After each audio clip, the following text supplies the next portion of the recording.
How to avoid distraction. Welcome back to the Viz channel. Today we're talking about something I think we all wish we could do a little bit better: memorizing lessons fast. But the good news is, there are some seriously effective ways to boost your memory power. Whether you're cramming for a history exam, trying to nail a presentation at work, or just want to learn something new for the fun of it, I'm here to break down some research-backed techniques and powerful tips to help you memorize faster and more effectively. We're talking about strategies that actually work, because let's be real, nobody has time for brain hacks that are about as useful as a chocolate teapot. So if you're ready to unlock your brain's full potential and become a memorization master, buckle up. Stick around because we've got some game-changing advice coming up that will make you the envy of every student and knowledge enthusiast out there. Let's get to it. Alright, let's kick things off with a classic memory technique that's been around for centuries: mnemonics. Mnemonics are basically memory aids that help you associate information with something easier to remember. Think of them as mental shortcuts that make it a breeze to recall facts, lists, or even entire speeches. You see, our brains are wired to remember things that are vivid, unusual, or emotionally charged. Mnemonics tap into this by transforming boring information into something more memorable and engaging. One of the most common types of mnemonics is the acronym. You know, those catchy little abbreviations that help us remember a sequence of words or concepts? Like PEMDAS, for the order of operations in math, parentheses, exponents, multiplication, division, addition, subtraction, or ROIGBIV for the colors of the rainbow: red, orange, yellow, green, blue, indigo, violet. See, acronyms take something complex and break it down into bite-sized, easily digestible chunks. But mnemonics aren't just limited to acronyms. You can also create rhymes, songs, or even silly stories to help you remember information. Remember trying to memorize all the planets in our solar system back in grade school? My very educated mother just served us noodles. Mercury, Venus, Earth, Mars, Jupiter, Saturn, Uranus, Neptune. The beauty of mnemonics is that they can be adapted to any subject or type of information. Studying for a history exam? Create a mnemonic to remember the key events leading up to the American Revolution. Trying to learn a new language? Use mnemonics to memorize vocabulary words or verb conjugations. Mnemonics provide your brain with something called a retrieval cue, a hook to hang information on. Instead of trying to recall a random fact out of thin air, you have a mental trigger that instantly brings the information to mind. Studies have shown that using mnemonics can increase recall rates by up to 20%. So, ditch the flashcards, unleash your inner wordsmith, and start mnemonizing your way to success. Okay, let's talk about another memorization powerhouse: spaced repetition.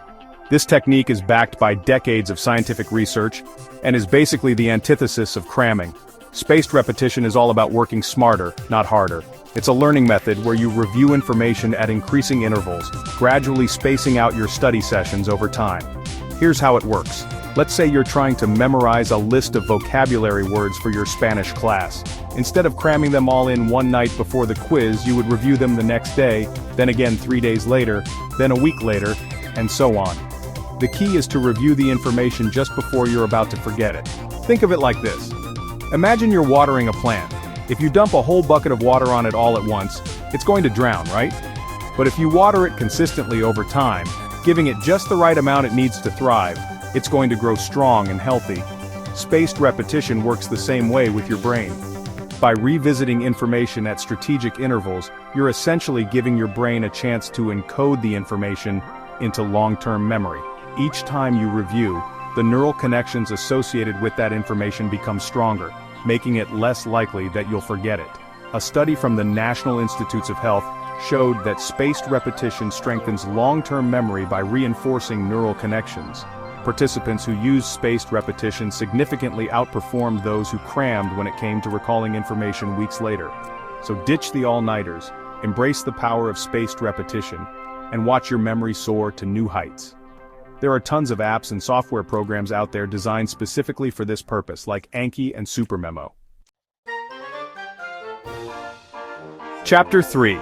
Chunking information, bite-sized learning for maximum impact.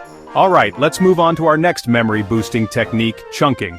Have you ever wondered why phone numbers are grouped in chunks? Or why credit card numbers aren't just one long string of digits? It's because our brains are hardwired to process information in small, manageable chunks. Our short-term memory has a limited capacity, It's like a mental juggling act, and we can only keep so many balls in the air at once before things start to drop. This is where chunking comes in. Chunking is the process of grouping individual pieces of information into larger, meaningful units. It's like taking a giant pizza and slicing it into manageable pieces. Instead of trying to cram the whole thing into your mouth at once, you can enjoy it one delicious slice at a time. The magic number for chunking seems to be around 3 to 5 items.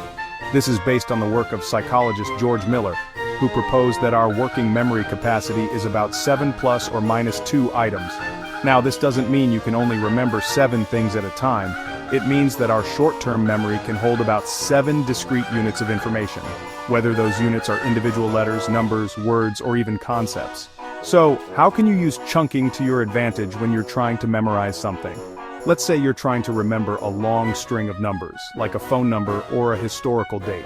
Instead of trying to memorize the entire sequence as one unit, break it down into smaller chunks.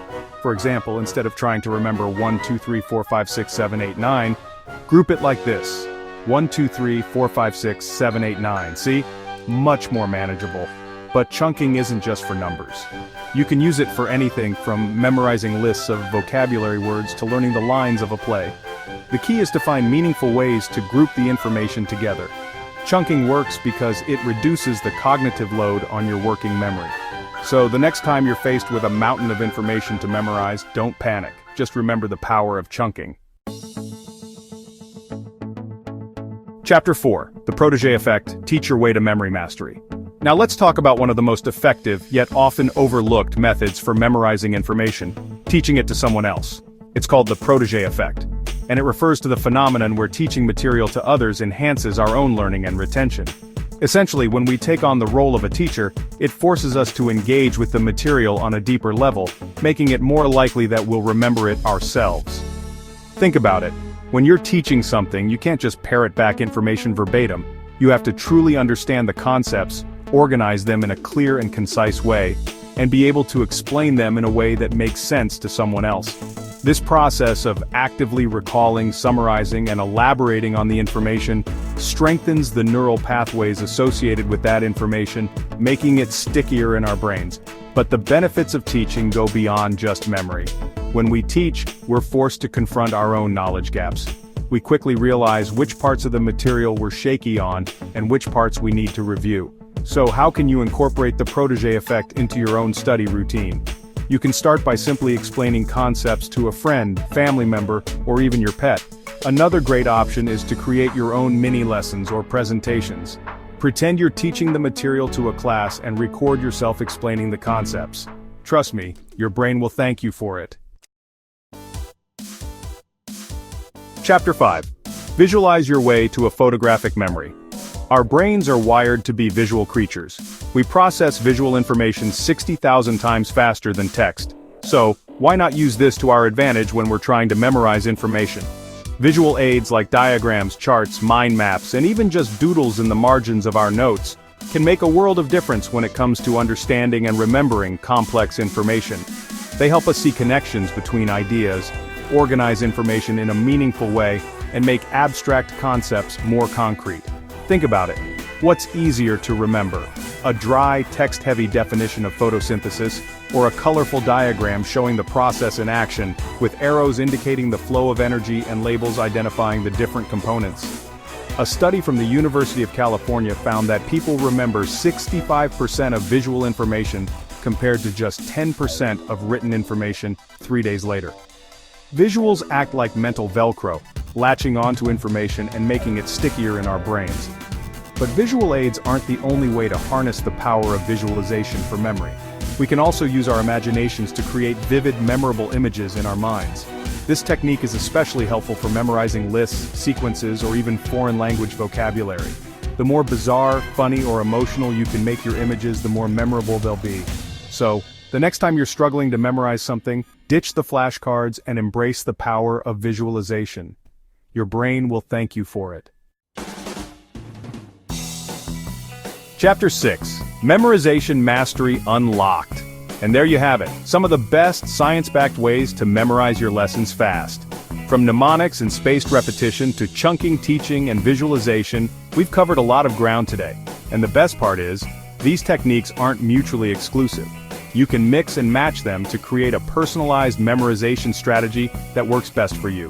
Remember, becoming a memory master isn't about having a photographic memory or cramming information overnight. It's about understanding how your brain learns best and using strategies that play to its strengths. So, experiment with these techniques, see what works for you, and don't be afraid to get creative. If you found this video helpful, don't forget to like, share, and subscribe for more awesome tips. Got a favorite memory trick? Drop it in the comments below. See you next time.